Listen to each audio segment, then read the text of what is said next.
given the options, I prefer to learn from success, which I think is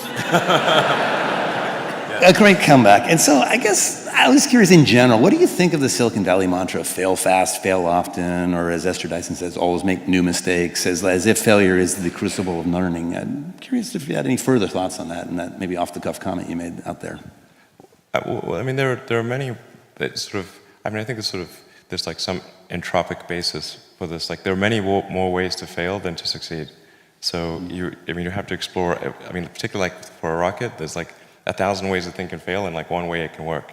So you could have a lot of rocket failures to explore all the ways in which it could fail. But I do think that one great thing about Silicon Valley is that failure is not a big stigma. So it's like if you try hard and it doesn't work out, that's okay. Like you can learn from that and do another company, and it's not a big deal. And I think that's really one of the great things about Silicon Valley. Interesting. I mean, I think it's like quite painful and difficult, honestly, and it feels terrible. Yeah, I mean, the company is sort of looking to me to rally them, and so I do. But I honestly feel super bad. It's like a punch in the gut. Yeah. Yeah. I remember it's almost like like the stages of grief. I remember in Texas, it's kind of like sort of denial, and then it sort of hits us at dinner. It's like, oh my God, what just happened? Yeah. I mean, it's particularly with rockets. It's just a really like rockets. Space is hard, and rockets tend to fail, unfortunately. And even when you've got like a lot of really smart people working super hard to minimize the probability of failure, it's still there, and it's quite significant. And people have asked me like, well, why are rockets especially hard?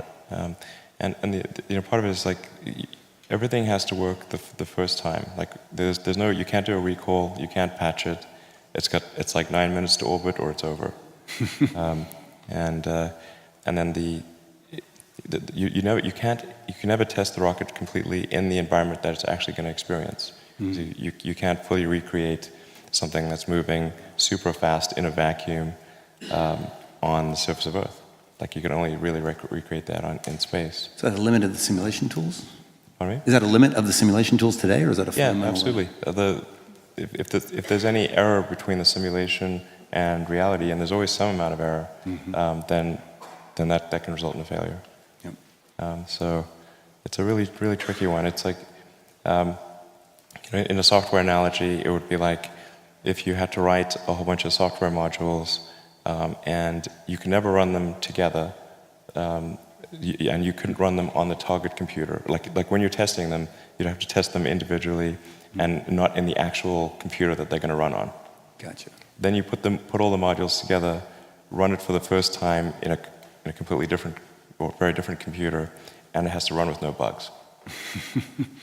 That is difficult. Yeah. The software analogies to rocket design are deep. The modular reuse, I mean, there's many of these. Like, for those who aren't familiar, it's not like this is an aerospace engineer by traditional training coming, but is in fact radically changing the industry. I think applying a CS perspective to industry after industry, and like how would a computer scientist or a physicist approach the problem, which oftentimes is a solution very unlike the industry incumbents. There's a certain elegance to it, at least from the outside observer like myself.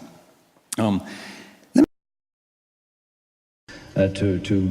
build their dreams. They won't all work, obviously, but it's to kind of encourage them not to be afraid to follow that, and if it doesn't work, that you start again. You've had the wrong view about that in this country for many years. I think that's something you see in Silicon Valley, that there's no fear of failure, but culturally in this part of the world... That's true. No? I think there's fear of failure. I certainly have fear of failure, but it didn't stop you. No. But I think it's an inherent thing, though. Like when Irish people have gone away and they've gone all over the world, they might try 3 or 4 ventures before something actually works in the way they want. But in a confined island, the tradition has been, if it goes down, well, that's it's a bad mark against you. That shouldn't be the way. And when I find going through the secondary schools and the colleges of technology and the universities, there's a different attitude, and that's inspired by people like what you do. I'll touch on fear a little bit, because it's one of the things that I've realized is fear is finite, hope is infinite, and I think what's happened in Silicon Valley is that, as Elon said, we are afraid of failure, but it doesn't stop us from trying, because we hold on to the hope that we will finally actually succeed, regardless of the 3 failures that happened in those rocket launches. You were hoping that 4th would work. And I think the mentality has to be that failure is actually an option. It is an option. And in other places, failure is not an option. And that we look up to people who actually fail, but they keep going forward. To where a new venture might actually be. For hundreds of thousands of years, we measured the volume of timber by measuring the height of the tree and the circumference and calculate the volume. In Cork, treematics.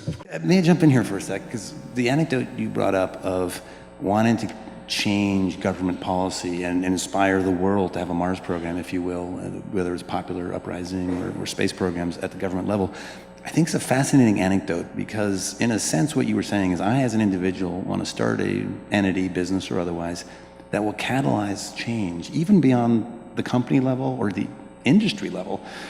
And I see a parallel in other initiatives you've taken on, in that if you look at the goal of Tesla under your leadership, it is to usher the transition to all vehicles being electric, not just the cars that currently are produced by Tesla.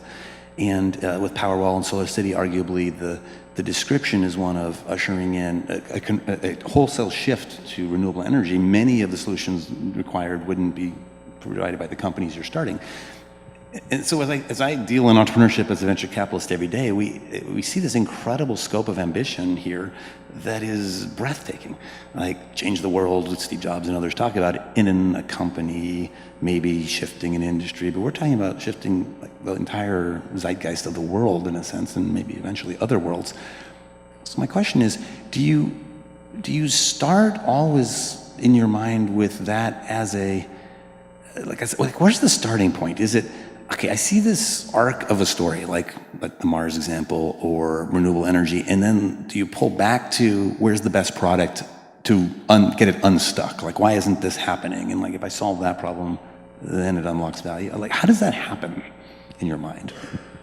Sure. So, I mean, I should say, like, when we started SpaceX and Tesla, I mean, I really thought the probability of success was very low. I mean, it wasn't like I think, oh, we'll definitely be successful. I thought we'd be like maybe 10% likely. Well, yeah. Wow. And we came very close to both companies not succeeding in 2008. You know, we had 3 failures of the SpaceX rocket. So we were 0 for 3. We had the crazy financial recession, like the Great Recession. The Tesla financing round had fallen apart because like it's pretty hard to raise money for a startup car company if GM and Chrysler are going bankrupt. Like people, it's partly for the upside. Yeah, that was a tricky one. You know, unfortunately, at the end of 2008, the 4th launch, that was the last launch we had money for, worked for SpaceX, and then we closed the Tesla financing round, as you know, Christmas Eve 2008. Last hour of the last day that it was possible. Yeah, and thanks to you. For those who don't know, it's the most extraordinary act of entrepreneurial zeal and commitment I've ever seen, where Elon personally saved Tesla in those hours, like when no one else would write a check. He spoke for it all, and that flipped the mentality from fear to greed, and everyone joined the bandwagon, and everything changed from, you know, divoting into the ground to success. But you were willing to go like net negative personally of his entire net worth, and it's a remarkable story. Well, thanks for supporting, by the way. That was much appreciated. Yeah, we were happy to fall right behind in line, but it was all him. All right, last question. 3 pieces of advice to entrepreneurs. What are your 3 pieces? I'm an entrepreneur, so you can share them with me. Okay. How would you advise me? Well, first of all, I really need to give some thought to like, how can I provide advice that would be most helpful? And I'm not sure I've given enough thought to that to give you the best possible answer. But I think I think certainly being focused on something that you're confident will have high value to someone else, and just being really rigorous in making that assessment, because people tend to, a natural human tendency is wishful thinking. So a challenge for entrepreneurs is to say, well, what's the difference between really believing in your ideals and sticking to them versus pursuing some unrealistic dream that doesn't actually have merit? And that is a really difficult thing to tell. Can you tell the difference between those two things? Right. You know? So you need to be sort of very rigorous in your self-analysis. I think certainly extremely tenacious, and then just work like hell. I mean, you just have to put in, 80 to 100-hour weeks every week. Gosh, And that's then a lot of work. all those things improve the odds of success. Okay. I mean, if other people are putting in 40-hour work weeks and you're putting in 100-hour work weeks, then even if you're doing the same thing, you know that in 1 year you will achieve what they achieve. You will achieve in 4 months what it takes them a year to achieve. Okay. I like your work ethic. So, all right. Thanks, Thanks. Elon.